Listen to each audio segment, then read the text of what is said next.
जेन talks Hindi में आप सभी का फिर से बहुत बहुत स्वागत है। आज हम एक ऐसी कहानी की परतें खोलेंगे जो विश्वास, विवाद और एक वर्चुअल देश के इर्द गिर्द घूमती है। मामला है तो थोड़ा उलझा हुआ, तो चलिए तथ्यों की तह तक चलते हैं। बिल्कुल, हम बात कर रहे हैं स्वामी नित्यानंद की और उसके बनाए कैलासा की।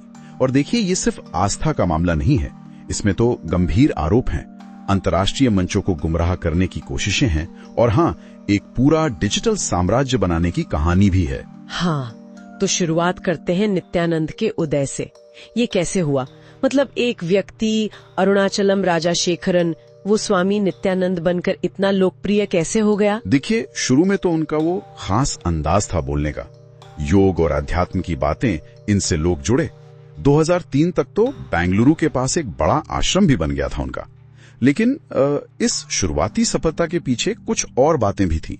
जैसे कि वो कथित चमत्कारी शक्तियों के दावे करना, और ये भी कि वो अनुयायियों से एक क्या कहते हैं नॉन डिस्क्लोजर एग्रीमेंट साइन करवाते थे। नॉन डिस्क्लोजर एग्रीमेंट मतलब कि अनुयायी आश्रम के अंदर की कोई बात बाहर नहीं बता सकते। ये तो अजीब है। हाँ बिल्कुल, एक तरह से पर्दा डालने की कोशिश थी अंदर की गतिविधियों पर। लेकिन ये पर्दे ज्यादा दिन टिके नहीं। 2010 में वो एक वीडियो आया सामने। हाँ, वो आपत्तिजनक वीडियो। उसके बाद तो विवादों की जैसे झड़ी लग गई थी, है ना? बिल्कुल। और फिर तो रेप, बच्चों के शोषण, किडनैपिंग, बहुत ही गंभीर आरोप लगे। एक अनुयायी की मौत भी हुई थी, वो भी काफी संदिग्ध परिस्थितियों में। इतने गंभीर आरोपों के बाद भी उनका प्रभाव कम क्यों नहीं हुआ? कुछ लोग तो तब भी उनके साथ थे। ये दिलचस्प है। नित्यानंद ने बड़ी चालाकी से, मतलब अपने ऊपर लगे आरोपों को ऐसे पेश किया जैसे ये हिंदू धर्म पर हमला हो। इस इमोशनल अपील ने उसके कुछ फॉलोअर्स को जोड़े रखा, जबकि कानूनी शिकंजा कसता जा रहा था। और फिर 2019 में वो भारत से फरार हो गया। हाँ, फरार हो गया। और भागने के बाद ही उसने कैलासा की घोषणा की। ये कैलासा आखिर है क्या? क्या ये सच में कोई द्वीप वगैरह है? देखिए, शुरू में अफवाहें उड़ी थी कि इक्वाडोर के पास कोई द्वीप खरीदा है, पर इक्वाडोर सरकार ने साफ मना कर दिया। असल भी कैलासा एक डिजिटल चीज है। डिजिटल मतलब एक वेबसाइट है, सोशल मीडिया पर मौजूदगी है, उनका अपना झंडा, संविधान, पासपोर्ट, यहाँ तक कि अपनी करेंसी भी है, कैलिशियन डॉलर, रिजर्व बैंक, सब वर्चुअल। हाँ, सब ऑनलाइन।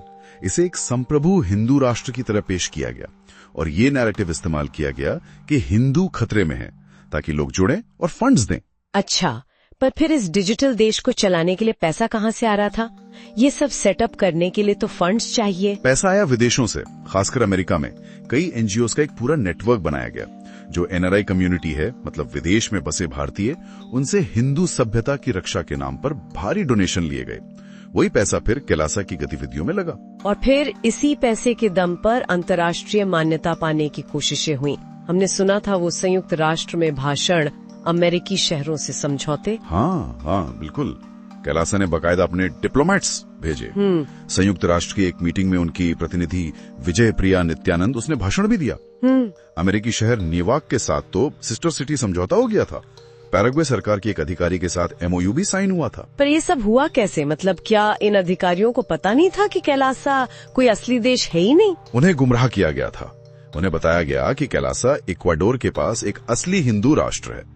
जब असलियत सामने आई तो जाहिर है समझौते रद्द हुए, कुछ अधिकारियों पर एक्शन भी हुआ। और वो बोलिविया वाला मामला, वो तो शायद सबसे बड़ा प्रयास था, अमेरिका के जंगलों में जमीन लेने की कोशिश। हाँ, वो तो कमाली था।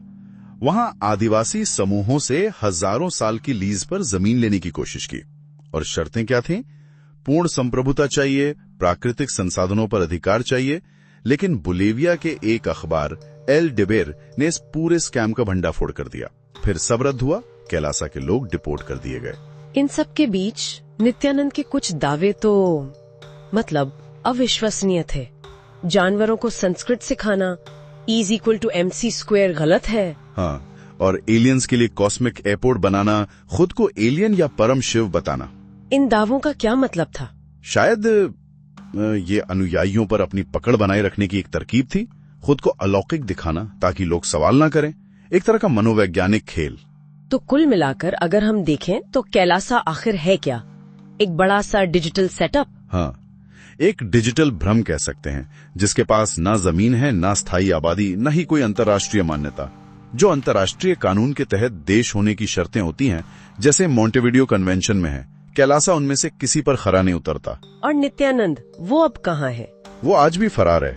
कहाँ है ये ठीक से कोई नहीं जानता, लेकिन ऑनलाइन प्रवचन वगैरह देता रहता है। ये पूरा मामला दिखाता है कि कैसे धर्म, भावनाएं और आज की टेक्नोलॉजी का इस्तेमाल करके लोगों को गुमराह किया जा सकता है।